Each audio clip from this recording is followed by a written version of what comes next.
Hello, gamers, and welcome to ZGC.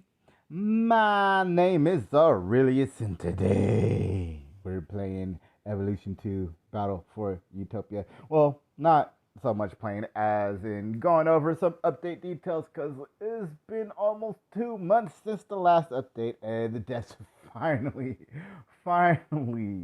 started releasing details about the upcoming update scheduled for the end of June. So, in this video, we'll go over all the details they've released up to this point. They haven't released everything, so expect some more update details in the future. And to make sure you don't miss out on those, go ahead and hit that subscribe button along with that notification bell. That way you never miss an upload going up on the channel. And as always, you can follow me on social media. Links will be down there in the description section. All right, as I mentioned, they plan to release the next update at the end of the June, and here's an overview of what this update is going to bring. So, Blake's Talents, a new special event, new types of battles on the map, a new side mission, and a new Dominion unit in the battles against the Dominion and for your base, and some new S rank champs.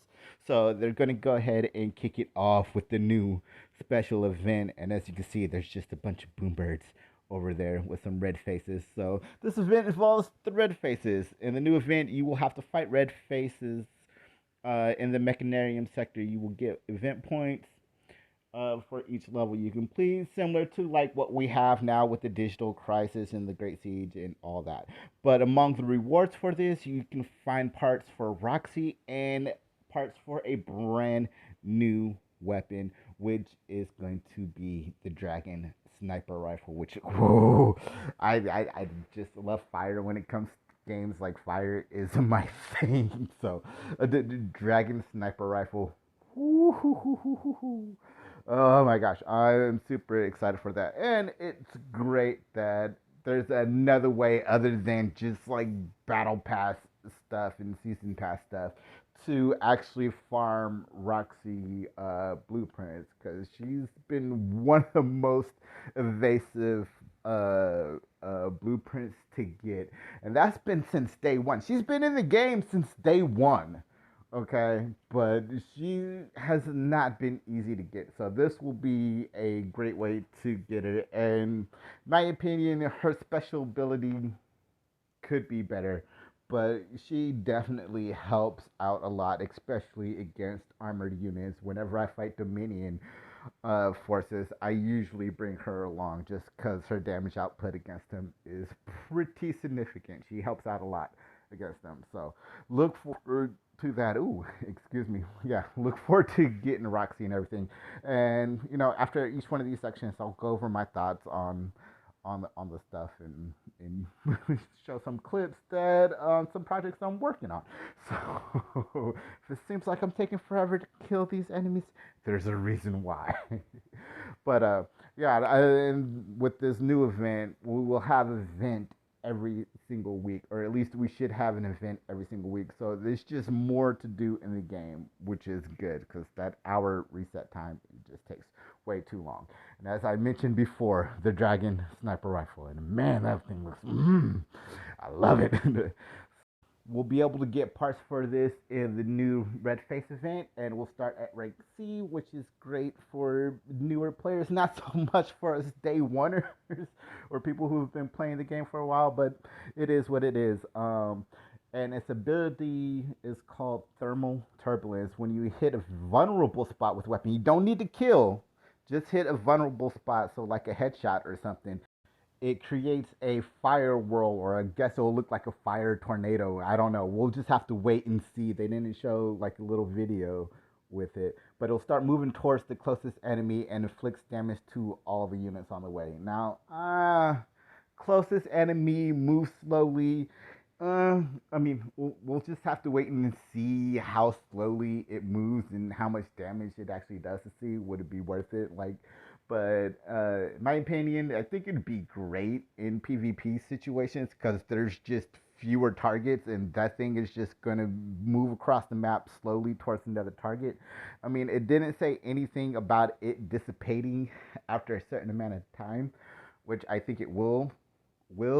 I mean, I have a lot of questions about that ability, but let me know down there in the comment sections what you think the ability will do, and if its damage will be great, and what are some practical uses for it, or maybe like hit enemy headshot like a raider or something, and as one of his buddies right next to him are starting to run to a new position, that'd be another great use for it, because that means that firewall will stay on the map for a certain amount of time. But I mean, again, it's one of those things we'll have to wait and see when it actually comes out, and see what it actually does and how much damage it actually does and everything like that. So, and the last thing that they've posted so far are the brand new chips. Now, each one of these chips will be obtainable via the events, and they're all S-rank chips. And like, oh man, oh man. So the first one is only compatible with infantry squads, obtainable from the Great Slaughter, and it increases the number of units in the squad by 1.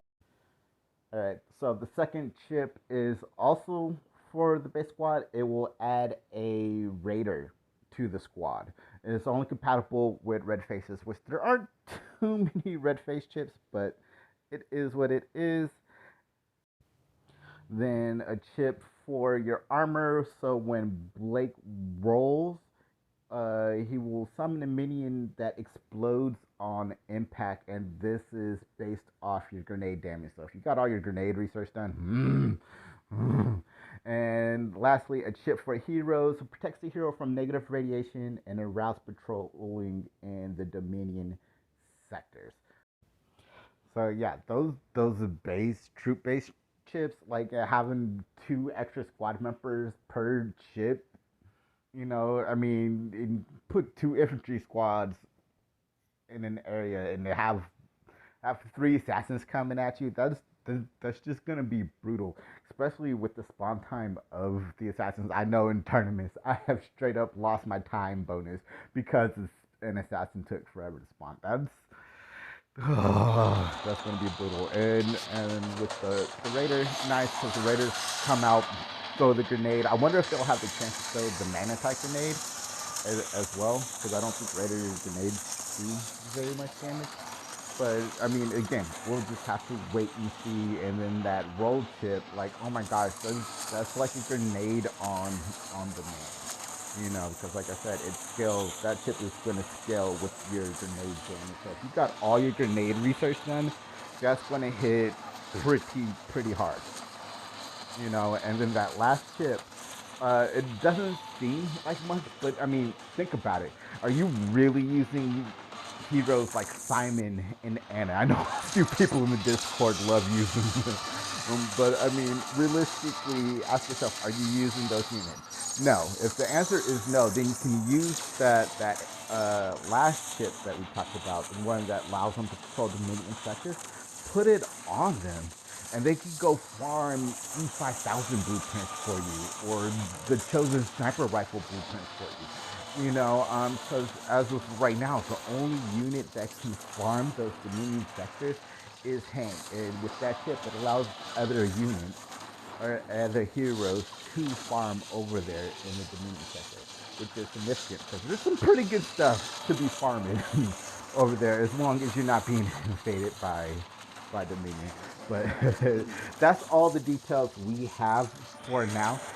And like I said, make sure you're subscribed. That way you don't miss the next update video, which probably come out on Tuesday. And I know it's been a while since we've done some videos. It's just nothing's been going on, and I don't want to hit you guys with fluff. I'm not a fluff type person, so I don't feel comfortable doing fluff. I mean, if you want to see fluff, let me know down there in the comment section. I can definitely change my mind about fluff. But anyway, I hope you all have an awesome day. Let me know how excited you are for this new update. Join the Discord. The link will be down there in the description, and I'll see you later, gamers.